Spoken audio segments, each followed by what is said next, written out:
आज मैं आप लोगों के साथ एक चैप्टर स्टार्ट कर रहा हूँ, सप्लाई चैप्टर।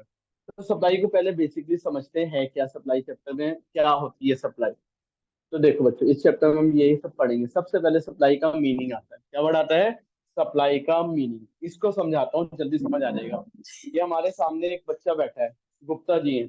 ने गुप्ता जी क्या करना है, कह रहा है गुप्ता जी क्या करते हैं। मैंने कहा करियाने की दुकान खोलते हैं। कह रहे मैं भी यही करूंगा। अब इन्होंने, गुप्ता जी ने किराने की दुकान खोली। रोज सुबह उठते हैं, किराने की दुकान का मतलब तेल सरसों का, चावल, ठीक है, दाल, ये सब बेचते हैं। अब जब भी इनकी दुकान खुलती है रोज सुबह जाते हैं, एक क्या लगा रखा है इन्होंने, वहां पे बोर्ड लगा रखा है। वहां लिखते हैं आज का भाव। आज का भाव क्या लिखा आज के भाव में? आज 1 किलो चावल 80 रुपए के हैं। 1 लीटर सरसों का तेल कितने का है? 100 रुपए का है। तो ये सब जो चीजें लिखते हैं, इसको क्या बोलते हैं? इस कंसेप्ट को हम क्या बोलते हैं? सप्लाई। कैसे बोलते हैं सप्लाई? सुनना। इस कंसेप्ट को हम क्या बोलते हैं? सप्लाई बोलते हैं। कैसे सप्लाई बोलते हैं? तो देखो बच्चों, इन्होंने क्या बोला? 1 किलो चावल क्या रेट है? 80 रुपए। 1 किलो, 1 लीटर सरसों का तेल कितने का है? 100 रुपए। ठीक है। तो ये क्या शो कर रहा है? Supply refers to the quantity. क्या वर्ड है? Supply refers to the quantity that producer is willing to sell. That producer is willing to sell at alternative prices during a given period of time. और इनके एक ये scheme है, अगर आप 5 kilo का पैक लोगे सरसों तेल का तो सस्ता पड़ जाएगा। और चावल अगर 5 किलो के पैक में लोगे तो सस्ता पड़ेगा। तो सप्लाई क्या होती है? सप्लाई क्या है? ये कौन है यहाँ पे मैडम? ओ सर, क्या है हमारे यहाँ? सेलर। ये क्या है? सेलर। ये क्या है? बिलिंग है। किस चीज की बिलिंग है इनको? इतनी क्वांटिटी ये बेच देंगे इस रेट पे। ठीक है। जो उस पीरियड ऑफ टाइम पे क्या कर रहा है? पीरियड।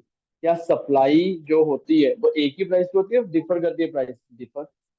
आज का प्राइस कुछ होगा, कल का प्राइस कुछ और होगा।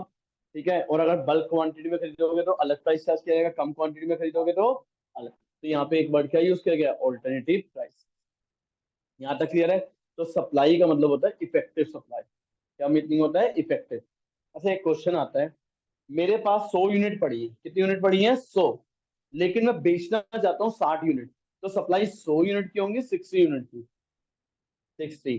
तो सप्लाई का एक मीनिंग ये भी होता है, supply is that part of stock. Supply is that part of stock which a seller is willing to sell. Supply is that part of stock which a seller is willing to sell at a particular price during a given period of time. समझ आ गया? Clear है?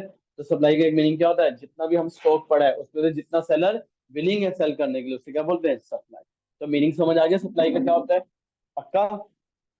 अब हम बात करते हैं supply. देखो, supply में क्या क्या होना चाहिए। एक तो पहला पॉइंट क्या आता है? Ability to sell. क्या वर्ड आता है? Ability to sell. और दूसरा वर्ड क्या आता है? टाइम पे, उस पीरियड में। ठीक है। अब मैं तुम्हें कोविड के टाइम पे बोल दूं, कोविड से पहले लोगों के पास हर चीज होती थी, लेकिन कोविड के पास टाइम पे लोगों के पास वो स्टॉक खत्म हो गया था। देखा होगा कई चीजों का स्टॉक ऐसा था, कोविड के टाइम पे लोगों के पास खत्म हो गया था। पहले वो कहते थे मेरे पास इतना पड़ा होता था, आज तो पूछने वाला नहीं होता था, और आज मेरे पास एक पीस नहीं है। ठीक है। तो याद रखना, सप्लाई दो चीजों पे डिपेंड करता है, कितना सेलर, एबिलिटी उसकी सेल करने की, और क्या है? टाइम पीरियड का।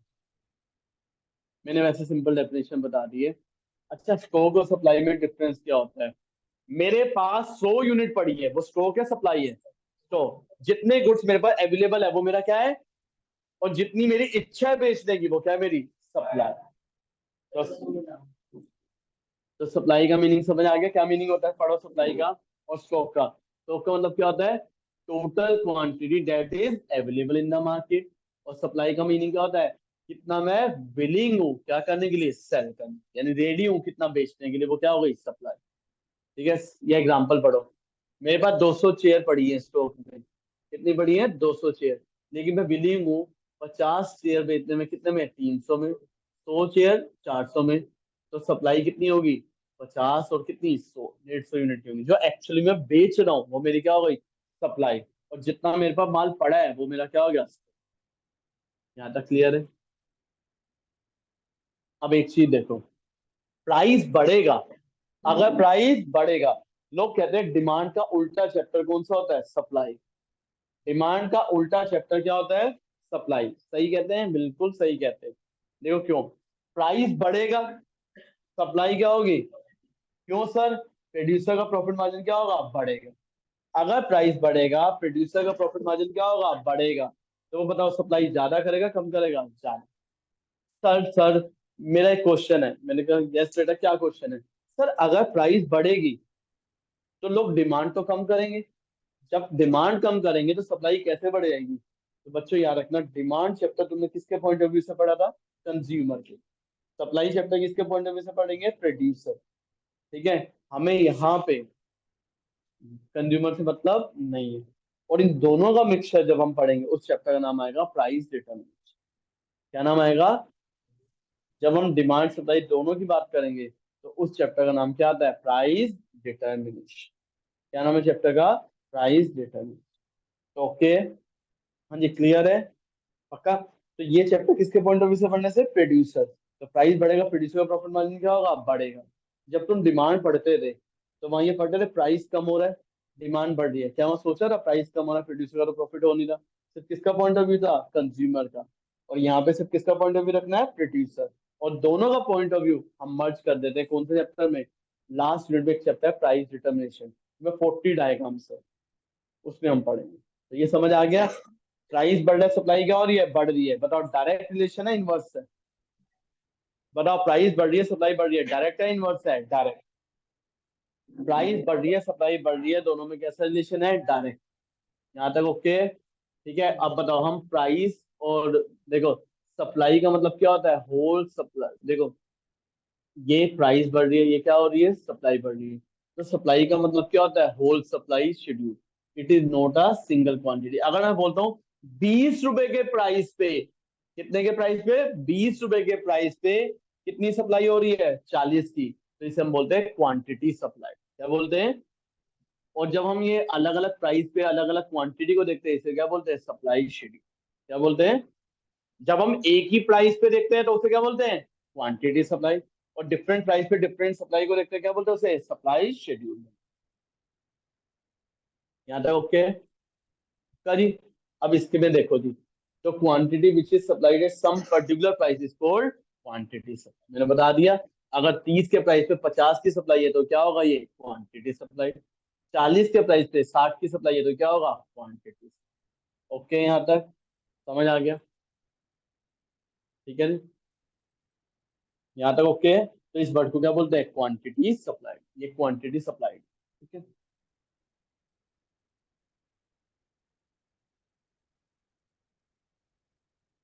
हाँ जी, यहाँ तक ओके है? अब बात करते हैं नेक्स्ट कंसेप्ट की, सप्लाई फंक्शन। एक बिल्कुल डिमांड की तरह है। डिमांड शेड्यूल होता था। डिमांड शेड्यूल क्या बताता था? प्राइस और डिमांड में रिलेशन। किस फॉर्म में? टेबल की फॉर्म में, ग्राफ की फॉर्म में? टेबल की। सप्लाई शेड्यूल क्या बताता है? प्राइस और सप्लाई में रिलेशन। किस फॉर्म में? टेबल की फॉर्म में, डिफरेंट प्राइस पे। अब आता है सप्लाई फंक्शन। क्या बताता है? डिमांड फंक्शन भी होता था, सप्लाई फंक्शन भी। सप्लाई फंक्शन क्या बताता है? कि जिस जिससे भी सप्लाई इफेक्ट होती है, जिस जिससे भी सप्लाई क्या होती है? इफेक्ट, उसे क्या बोलते हैं? Supply function. देखो जी, इस इक्वेशन को जरा ढंग से देखना। एस एक्स क्या वर्ड है? S x, supply of x किस किस पे डिपेंड करती है? P x, price of x commodity. P are, price of related commodity. I, input price. G, government की पॉलिसी। एस से सब्सिडी, बहुत सारे हैं। अभी हम एक सारे पॉइंट पढ़ेंगे, सारे पॉइंट। अभी पहले ये सारे पॉइंट बताता हूँ, फिर आपको इक्वेशन अपने आप समझ आ जाएगी। तो ये इक्वेशन क्या होती है? जिस जिससे भी सप्लाई क्या होती है? इफेक्ट होती है, उस इक्वेशन को क्या बोलते हैं? Supply function. क्या बोलते हैं उसे? Supply function. बताओ, एस एक्सेस को दिखा रहा है supply of good, P X क्या दिखा रहा है? Price of good. P are, price of related good. I क्या है? Input cost. G, government policies. ठीक है, अभी एक एक पॉइंट हम पढ़ेंगे। ठीक है, और एस से क्या था? State of technology. अभी एक एक पॉइंट पढ़ते हैं। सबसे पहले हम लॉ ऑफ डिमांड पढ़ते थे डिमांड चैप्टर में। बताओ, लॉ ऑफ डिमांड क्या बताता है? प्राइस बढ़ेगा, डिमांड कम हो जाएगी। और लॉ ऑफ सप्लाई क्या बताता है? प्राइस बढ़ेगा तो सप्लाई बढ़ेगी। तो लॉ ऑफ सप्लाई बताता है प्राइस और सप्लाई में कैसा रिलेशन है? डायरेक्ट। कैसा रिलेशन है? डायरेक्ट। और लॉ ऑफ डिमांड क्या बताता है? प्राइस और डिमांड में कैसा रिलेशन है? इनवर्स। तो लॉ, ये कब होता है? प्राइस बढ़ेगा सप्लाई क्या होगी, बढ़ेगी। कब, जब अदर थिंग्स क्या रहेंगी, रिमेनिंग कॉस्ट। बिल्कुल सेम है डिमांड की तरह। तो लॉ ऑफ सप्लाई बताओ क्या बताता है, बढ़ो जी। Other things remaining constant. Other things remaining constant को किस वर्ड से बुलाते हैं, लेटेन वर्ड। लेटेन वर्ड क्या होता है, सीट्रस पैरेबल। क्या वर्ड होता है, सीट्रस पैरेबल। अब ये क्या बताता है, लॉ ऑफ सप्लाई, कि अगर प्राइस राइज करेगा तो सप्लाई क्या होगी, बढ़ेगी। प्राइस बढ़ेगा तो सप्लाई क्या होगी, बढ़ेगी। वाइस वर्सा, क्या वर्ड है, वाइस वर्सा। वाइस वर्सा का मतलब क्या होता है, अपोजिट। अगर प्राइस कम होगा तो सप्लाई क्या हो जाएगी, कम। ओके जी, तो लॉ ऑफ सप्लाई सबको समझ आ गया। इसके बाद हम बात करते हैं, तो लॉ ऑफ सप्लाई हमें बताता है पॉजिटिव रिलेशन है किसके बीच में, प्राइस और सप्लाई। पॉजिटिव को हम क्या बोलते हैं, डायरेक्ट रिलेशन। क्या बोलते हैं, डायरेक्ट रिलेशन। यहाँ पे क्या रहती है, अदर थिंग्स रिमेनिंग कांस्टेंट। क्या चीजें कांस्टेंट रहती है, प्राइस को छोड़ के बाकी सारे फैक्टर क्या रहते हैं, कांस्टेंट। बताओ प्राइस को छोड़ के और कौन से फैक्टर होते हैं, रिलेटेड गुड्स के प्राइस में कोई चेंज नहीं आ रहा, इनपुट गुड्स के प्राइस में कोई चेंज नहीं आ रहा, गवर्नमेंट की पॉलिसी में कोई चेंज नहीं आ रहा, टेक्नोलॉजी में कोई चेंज नहीं आ रहा। क्योंकि अगर टेक्नोलॉजी अच्छी आ जाए, प्राइस में चेंज ना भी आए, तब भी सप्लाई क्या हो जाएगी, बढ़ जाएगी।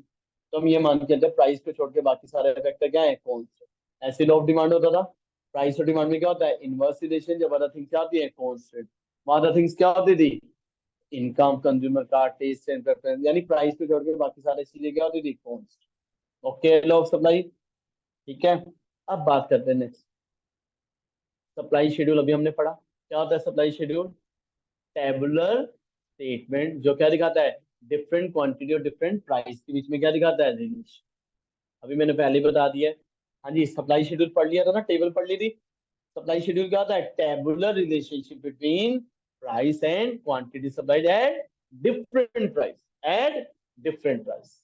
ओके, सप्लाई कर्व क्या होता है, जब हम ग्राफ बनाते हैं तो क्या देखते हैं, प्राइस और सप्लाई में क्या देखते हैं, रिलेशन। टेबुलर फॉर्म में देखते हैं, ग्राफिकल। ग्राफिकल, तो जब ग्राफिकल रिलेशन देखते हैं, यानी डायग्रामेटिक रिलेशन देखते हैं प्राइस और सप्लाई में, उसे क्या बोलते हैं, सप्लाई कर्व। क्या नाम देते हैं उसका, सप्लाई कर्व। ये देखो ये क्या बन गया, सप्लाई कर्व। सर ये अपवर्ड क्यों बना, प्राइस और डिमांड में कैसा रिलेशन होता है, इनवर्स। तो वहां स्लोप क्या बनता था, डाउनवर्ड। प्राइस और सप्लाई में कैसा रिलेशन होता है, डायरेक्ट। जब डायरेक्ट होता है तो स्लोप क्या बनता है, अपवर्ड। कैसे बनता है, अपवर्ड। यहाँ तक क्लियर है, पक्का जी, ठीक है ना। तो देखो एक बार शेड्यूल भी देखना है कर्व के साथ, तो देखो बच्चों मैं पूरा समझा रहा हूँ। ठीक।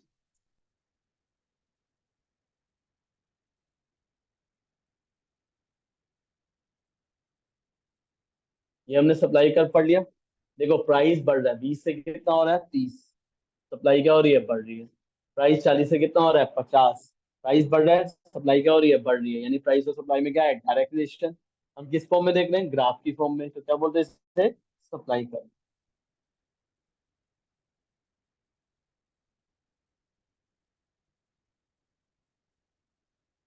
यहाँ तक ओके, ठीक है। ये वैसे मैंने बता दिया, आगे से exception to law of supply, कहाँ पे लॉ ऑफ सप्लाई एप्लीकेबल नहीं होता। ठीक है, ये वैसे कभी आता नहीं है, फिर भी समझा रहा हूँ। देखो, पेरिशेबल प्रोडक्ट, प्राइस कम भी होगा तब भी हम अपने पास रोकेंगे, बेचेंगे। बेचेंगे क्योंकि वो गुड्स क्या हो जाएंगे, खराब। क्या हम वेट करेंगे कि जब प्राइस बढ़ेगा टमाटर का 200 रुपए किलो होगा तब बेचेंगे। आज 20 रुपए तब भी बेचना पड़ेगा, क्यों, कौन सा गुड है वो, पेरिशेबल। तो पेरिशेबल गुड्स पे लॉ ऑफ सप्लाई अप्लाई होता है, नहीं। ठीक है, चाहे प्राइस ज्यादा भी होगा तब भी अगर मेरे पास माल ही नहीं होगा, मैं बेच ही नहीं पाऊंगा। ठीक है, और प्राइस कम होगा, माल पड़ा होगा तो बेचना पड़ेगा। दूसरा एग्रीकल्चर प्रोडक्ट, वही आ गया एग्रीकल्चर प्रोडक्ट, प्राइसेबल अलग। और गुड्स जिनके क्या होते हैं, सोशल डिस्टिंक्शन होते हैं, उनका प्राइस जितना मर्जी हो तब भी वो, उनकी सप्लाई ज्यादा होती है या कम, सीजन के हिसाब से। अब सोशल डिस्टिंक्शन के कौन से गुड्स होते हैं, देखो जी, ये गुड है, पुराना सिक्का। वैल्यू कितनी है इसकी, 20 रुपए। बिकता कितने का है, 5,000, 10,000, ऐसे बिकता है। क्यों बिकता है, प्राइस बढ़ भी जाए क्या इसकी सप्लाई बढ़ सकती है, क्योंकि लिमिटेड लोगों के पास है। तो प्राइस जितना मर्जी हो, सप्लाई नहीं बढ़ती, सप्लाई तो उतनी की उतनी रहेगी। पहला पॉइंट समझ आ गया। तो यहाँ पे लॉ ऑफ सप्लाई एप्लीकेबल नहीं होता। ठीक है जी, ओल्ड कॉइन्स। अब बात करते हैं नेक्स्ट एग्रीकल्चर प्रोडक्ट्स। देखो जी, देखो जो एग्रीकल्चर प्रोडक्ट्स होते हैं, देखो अब ये देखो, ये हमारे सर की मैडम है, ठीक है जी। ये तो घूमते रहते हैं, वो बेचारी मेहनत करती है, ठीक है। अब ऐसे केस में अगर प्राइस बढ़ भी जाए, नेचुरल क्लाइमिटीज आ जाए, क्या उस चीज की सप्लाई बढ़ा सकते हो? ठीक है। कम रेट पे बेचना भी पड़ता है, और कई बार ज्यादा रेट पे हम बढ़ा नहीं। सीजन के प्रोडक्ट्स होते हैं वो नहीं। अब देखो मैंगो है, मैंगो ऑफ सीजन चल रहा है, 600 रुपये का भी बिकेगा, क्या उसकी सप्लाई बढ़ जाएगी? Agriculture product. और लास्ट क्या है? पेरिशेबल। कौन सा गुड है? पेरिशेबल। ठीक है, पेरिशेबल जैसे मिल्क है, फ्रूट्स है, लो प्राइस पे भी हमें बेचना पड़ेगा, हम उसकी सप्लाई नहीं बढ़ा सकते, क्योंकि अगर रखेंगे अपने पास खराब हो जाएगा। ये हो गया एक्सेप्शन लॉ ऑफ सप्लाई की। अब हम बात करते हैं, देखो एक वर्ड आता है इंडिविजुअल सप्लाई, और एक क्या वर्ड आता है? Market supply. क्या वर्ड आता है? इंडिविजुअल सप्लाई, और एक क्या है? Market supply. देखो जी, अब ये है, चलो, एक है अंकित सर, अकेला पढ़ाने वाले, ग्रेजुएशन लेवल पे, ठीक है, ग्रेजुएशन लेवल पे, कोई टीचर नहीं पढ़ाता हमारे नियर बाय, तो इंडिविजुअल सप्लाई है, कोई दिक्कत ही नहीं है। जब एक सेलर होता है उसे क्या बोलते हैं? इंडिविजुअल। और 11 12 पे देखो टीचर, मैं भी पढ़ाऊंगा, ले 700 रुपये, 600 रुपये, 700 रुपये, 600 रुपये, ये क्या है? Market supply. जब सारे सेलर मिलके सप्लाई करते हैं प्रोडक्ट की, उसे क्या बोलते हैं? Market supply. और जब एक सेलर करता है उसे क्या बोलते हैं? इंडिविजुअल। कोई दिक्कत तो नहीं है? तो इंडिविजुअल सप्लाई में कि देखो यहाँ पे क्या बढ़ा रहा है? Individual seller. जब एक सेलर बेचता है प्रोडक्ट, कौन बेचता है? एक सेलर। तो जब एक सेलर बेचता है उसे क्या बोलते हैं बच्चों? Individual supply. और जब सारे सेलर मिलके करते हैं, बेचते हैं, तो क्या बोलते हैं उसे? Market supply. डिफरेंस समझ आ गया? देखो डेफिनेशन में यहाँ पे क्या हो गया? ऑल द सेलर आ गया मार्केट में, क्या वर्ड आ गया? और वहां पे किसकी बात कर रहे हैं? एक सेलर। जब एक सेलर अपने प्रोडक्ट को बेचता है तो उसे क्या बोलते हैं? Individual supply. जब सारे सेलर मिलके बेचते हैं उसे क्या बोलते हैं? मार्केट। ओके।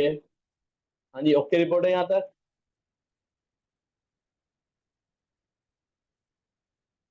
अब इंडिविजुअल सप्लाई शेड्यूल और उसमें क्या डिफरेंस है वो तो पता चल ही गया होगा।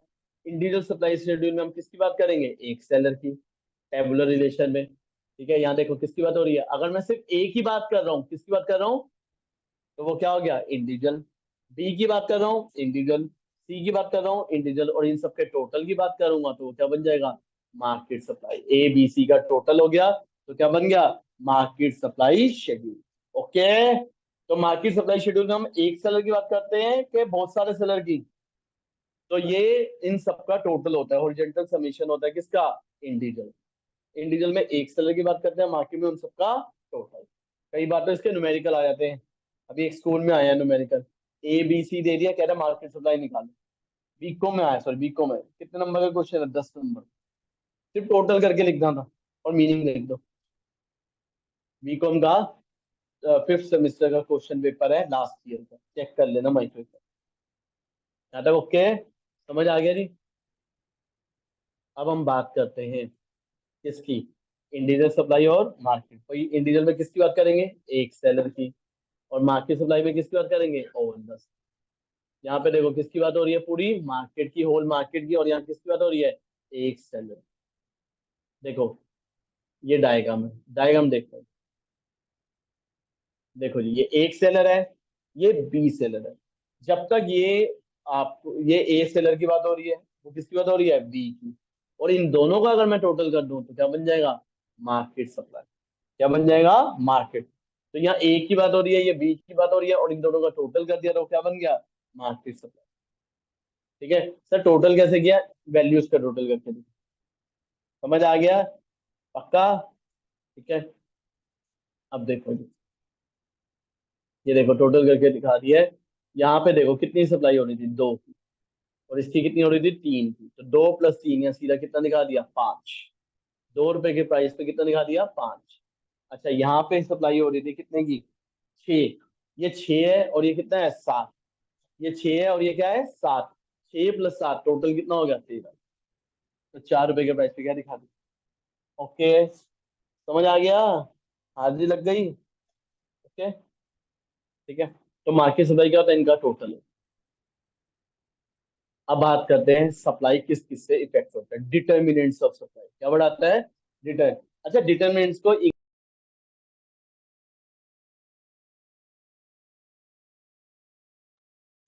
होता है फैक्टर्स अफेक्टिंग।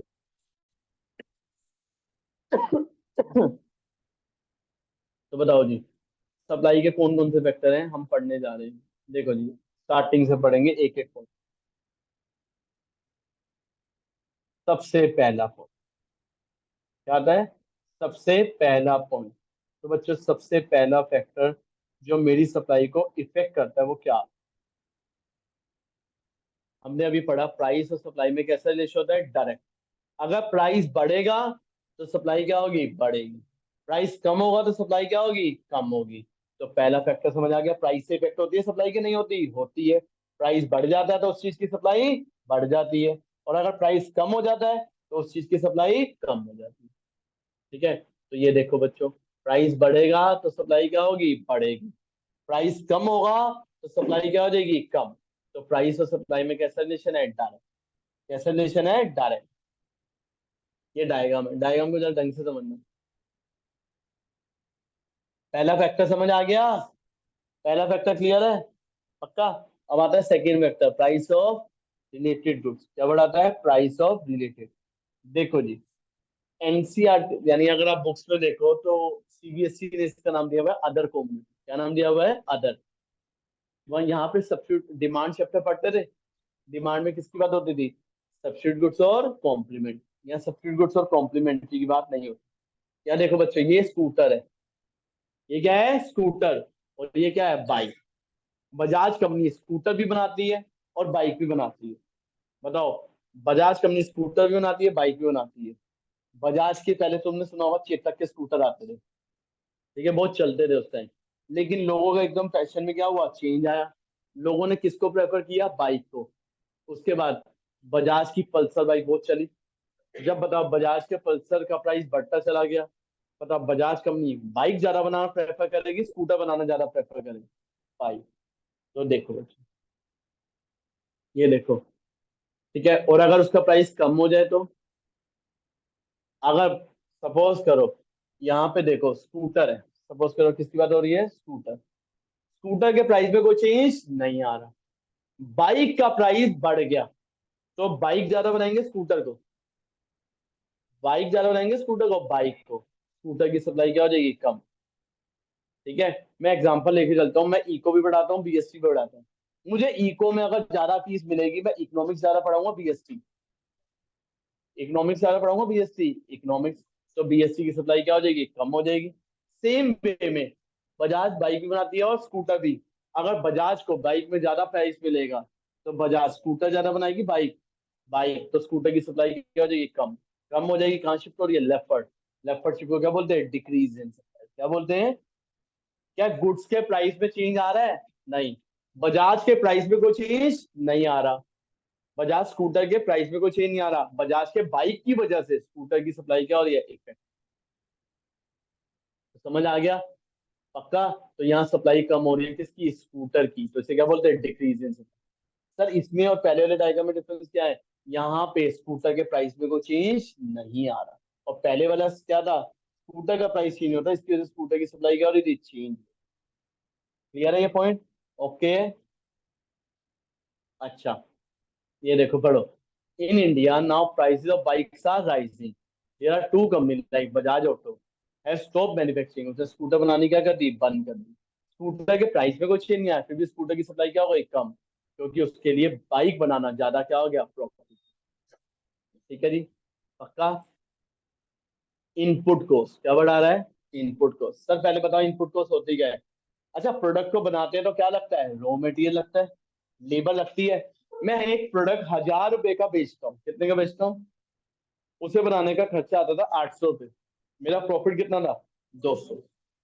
अब वो प्रोडक्ट 1,000 का ही बिक रहा है, लेकिन उसे बनाने का खर्चा 900 रुपये हो गया, प्रॉफिट मार्जिन कितना हो गया, तो प्रॉफिट मार्जिन बड़ा कम हुआ। प्रॉफिट मार्जिन कम होगा तो मैं सप्लाई क्या कर दूंगा, कम कर दूंगा। लेकिन प्रोडक्ट के प्राइस में चेंज आ रहा है। प्रोडक्ट पहले भी 1,000 का था, अब भी किसका है, 1,000 का। तो यहाँ पे शिफ्ट होगी, मूवमेंट होगी, शिफ्ट।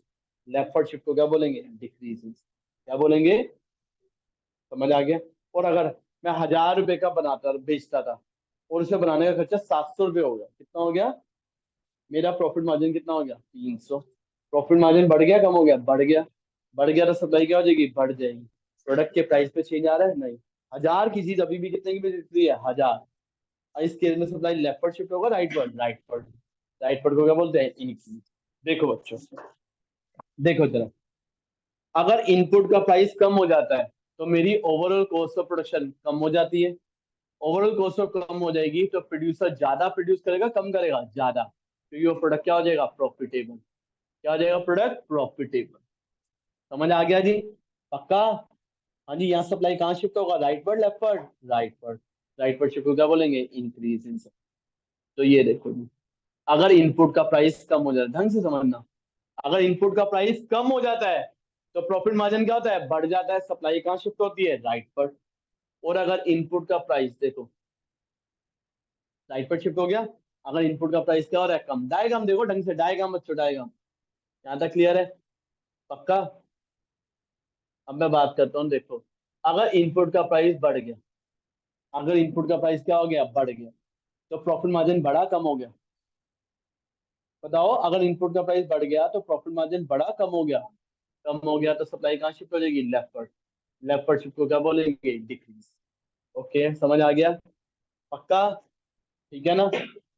गुड्स के प्राइस में कोई चेंज नहीं आ रहा, 1000 की चीज अभी भी 1000 की बिक रही है, किस पे चेंज आ रहा है, इनपुट के प्राइस। डायग्राम समझ आ गए दोनों।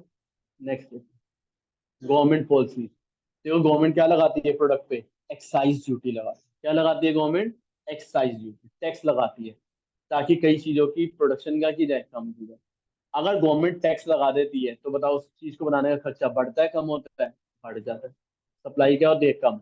और अगर गवर्नमेंट सब्सिडी दे दे, क्या दे दे गवर्नमेंट, सब्सिडी का मतलब अपनी जेब से पैसे दे दे ताकि उसकी चीज को प्रमोट किया जाए, तो उससे सप्लाई बढ़ती है, कम होती है, बढ़ जाती है, क्योंकि उससे प्रोडक्ट को बनाने का खर्चा क्या होता है, कम। और टैक्स से खर्चा क्या होता है, बढ़। ठीक है, तो बताओ, सब्सिडी या टैक्स कम करने से सप्लाई क्या होती है, बढ़ती है। बढ़ती है तो कहाँ शिफ्ट होती है, राइट वर्ड। और अगर गवर्नमेंट टैक्स बढ़ा देती है, इधर देखो, अगर, बस 2 मिनट की हो रहा है क्लास, इधर देखो बच्चों, पीछे, अगर गवर्नमेंट सब्सिडी कम कर देती है, टैक्स बढ़ा देती है, तो सप्लाई कहाँ शिफ्ट हो जाती है, यहाँ तक ओके है, समझ आ गया जी। अच्छा, आगे देखो बच्चों, ओके। नेक्स्ट पॉइंट देखो, टेक्नोलॉजी। अब बताओ, अगर मेरी किसी भी चीज को बनाने की टेक्नोलॉजी इंप्रूव हो जाए, जैसे मैं डिजिटल कैमरा लेके आ गया, उससे कॉस्ट ऑफ फोटोग्राफर बढ़ी है, कम हुई है, कम हो गई। तो बताओ, ये देखो, ये मैडम है, ठीक है जी, देखो, तेरी फोटो ले रही है, कह रही है बहुत अच्छे लग रहे हो आप, ठीक है। अब देखो जी, अब ये जो फोटोग्राफर है, देखो, ये जो क्या है, फोटोग्राफर, ये आई, इससे बताओ, लेटेस्ट टेक्निक लेके आई, इससे प्रोडक्ट को बनाने का खर्चा बढ़ेगा, कम होगा, खर्चा कम हो जाता है पर यूनिट डिजिटल, तो उससे सप्लाई क्या होगी, बढ़ जाएगी। यानी अगर टेक्नोलॉजी इंप्रूव होगी तो सप्लाई क्या होगी, बढ़ेगी। और टेक्नोलॉजी अगर बेकार हो जाएगी तो सप्लाई क्या हो जाएगी, कम। समझ आ गया। हाँ जी बच्चों, पॉइंट सारे समझ आ गए।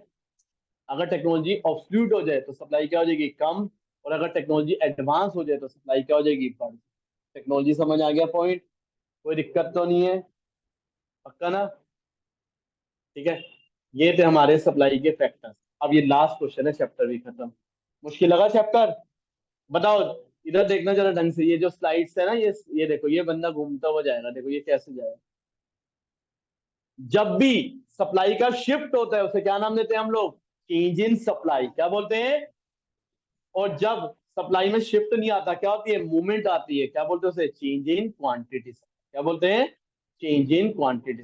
यानी जब भी सप्लाई में चेंज आता है प्राइस की वजह से, जब भी सप्लाई में चेंज आता है किसकी वजह से, प्राइस की वजह से, उसे क्या नाम देते हैं, चेंज इन क्वांटिटी। और जब शिफ्ट होता है सप्लाई का, क्या होता है, शिफ्ट, प्राइस में कोई चेंज नहीं आ रहा, किसमें चेंज आ रहा है, अदर फैक्टर। जैसे टेक्नोलॉजी में चेंज आ गया, इनपुट प्राइस में चेंज आ गया, बताओ उससे सप्लाई मूवमेंट होती है, शिफ्ट होता है, शिफ्ट। और जब भी शिफ्ट होगा उसे क्या बोलते हैं, चेंज इन सप्लाई। क्या बोलते हैं, चेंज इन सप्लाई का। देखो जी, एक होता है एक्सपेंशन और एक क्या होता है, कॉन्ट्रैक्शन। डिमांड में भी पढ़ा था, अगर प्राइस बढ़ जाए, बताओ, अगर प्राइस बढ़ जाता है, सप्लाई क्या होती है, बढ़ जाती है, उसे क्या बोलते हैं, एक्सपेंशन। और अगर प्राइस कम हो जाए, सप्लाई कम हो जाती है, उसे क्या बोलते हैं, कॉन्ट्रैक्शन। अदर थिंग्स क्या रहती है, कॉन्स्टेंट। इधर देखो बच्चों, बोर्ड पे, बोर्ड पे देखो, बोर्ड पे, प्राइस बढ़ रहा है, सप्लाई क्या हो रही है, बढ़ रही है। ये मूवमेंट हो रही है, शिफ्ट हो रहा है, मूवमेंट क्या बोलते हैं, मूवमेंट। और अगर प्राइस कम हो रहा है, सप्लाई क्या हो रही है, कम हो रही है, तो मूवमेंट हो रही है, बताओ शिफ्ट हो रहा है, मूवमेंट। मूवमेंट ही तो हो रही है। शिफ्ट कब होता है, जब प्राइस में कोई चेंज नहीं आ। समझ आ गया। पक्का, जब भी प्राइस में चेंज आएगा उसकी वजह से क्या होती है, शिफ्ट होती है, मूवमेंट होती है, मूवमेंट। और इस कंसेप्ट को क्या बोलते हैं, चेंज इन क्वांटिटी सप्लाई। या तो अपवर्ड मूवमेंट होगी या डाउनवर्ड। समझ आ गया। पक्का। एक्सपेंशन समझ आ गया। प्राइस बढ़ता है, सप्लाई बढ़ जाती है, एक्सपेंशन। प्राइस कम होता है, सप्लाई कम हो जाती है, क्या बोलते हैं, कॉन्ट्रैक्शन। और शिफ्ट दो तरह का होता है, इंक्रीज इन सप्लाई और डिक्रीज। इंक्रीज कब होता है, राइट वर्ड शिफ्ट को। और डिक्रीज किसको बोलते हैं, लेफ्ट वर्ड शिफ्ट। ये देखो, राइट वर्ड शिफ्ट हो जाए तो क्या बोलेंगे, increase. In right word shift को इंक्रीज और लेफ्ट वर्ड शिफ्ट को डिक्रीज। पक्का। समझ आ गया ना। ठीक है जी। देखो, गुड्स के प्राइस में कोई चेंज नहीं आ रहा। प्राइस 20 का 20 है, प्राइस में जब चेंज नहीं आता, सप्लाई राइट पर शिफ्ट हो जाए, increase in supply, supply left पर हो जाए तो क्या बोलेंगे, डिक्रीज। चैप्टर क्लियर है, पूरा चैप्टर हो गया। ये चैप्टर समझ आ गया सब बच्चों को। ओके। ठीक है जी। तो देखो जी, हमने क्या पढ़ा, इंक्रीज इन सप्लाई, एक्सपेंशन, ये सब चीजें पढ़ ली हैं। इंक्रीज इन सप्लाई और एक्सपेंशन में डिफरेंस क्या होता है, एक्सपेंशन कब होता है, जब प्राइस में चेंज आता है। और इंक्रीज इन सप्लाई कब होता है, जब राइट पर। देखो, इंक्रीज देखो कब हो रहा है, इधर देखो, इंक्रीज कब हो रहा है, जब प्राइस में चेंज हो रहा है, वो इंक्रीज कर रहा हूँ। एक्सपेंशन कब हो रहा है, जब प्राइस में चेंज हो रहा है। और इंक्रीज कब हो रहा है, जब प्राइस में कोई चेंज नहीं। क्लियर है। ओके। हाजिर लग जाए। पक्का। ठीक है जी।